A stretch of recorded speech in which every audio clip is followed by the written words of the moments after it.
ஏன்னா இன்றைக்கு இந்த புள்ளி விவரத்தோட நான் தெரிவிக்கிறேன், பொதுமக்கள் சிந்திக்க வேண்டும். இன்றைக்கு பெரும்பாலும் 65% மக்கள் இன்றைக்கு சாதாரண குடும்பத்தை சேர்ந்தவர்கள், ஏழை மக்கள்.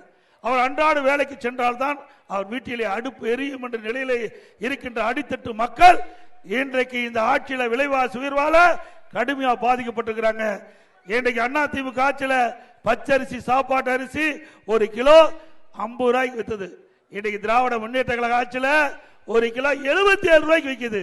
அதாவது 1 கிலோவுக்கு 27 ரூபாய் அதிகமா இந்த ஆட்சியில உயர்ந்திருக்குது. பொன்னி புழுங்கல் அரிசி 1 கிலோ அண்ணா திமுக ஆட்சியில் 50 ரூபாய், திமுக ஆட்சியில் 72 ரூபாய்க்கு விற்குது, 22 ரூபாய் அதிகம். இட்லி புழுங்கல் அரிசி 1 கிலோ 30 ரூபாய் அண்ணா திமுக ஆட்சியில், இன்றைக்கு திமுக ஆட்சியில் 48 ரூபாய்க்கு விற்குது, 18 ரூபாய் அதிகம். கடல் எண்ணெய் 1 கிலோ அண்ணா திமுக ஆட்சியில் 130 ரூபாய், இன்றைக்கு திராவிட முன்னேற்ற கழக ஆட்சியில் 190 ரூபாய்க்கு கடல் எண்ணெய் உயர்ந்திருக்குது. 1 கிலோ 60 ரூபாய் உயர்ந்திருக்குது கடல் எண்ணெயில 1 லிட்டருக்கு திமுக ஆட்சியில்.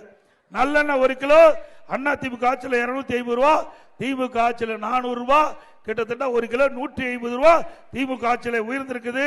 துவரம்பருப்பு 1 கிலோ அண்ணா திமுக ஆட்சியில் 74 ரூபாய், இன்றைக்கு திராவிட முன்னேற்ற கழக ஆட்சியில் 130 ரூபாய், 1 கிலோவுக்கு 56 ரூபாய் உயர்வு.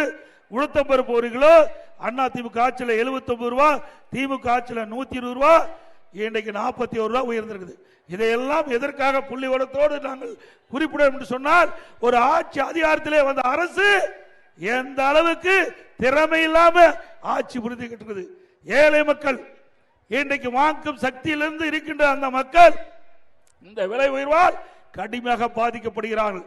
இந்த விலையை கட்டுப்படுத்துவதற்கு இந்த அரசாங்கம் எந்த முயற்சியும் எடுக்கவில்லை.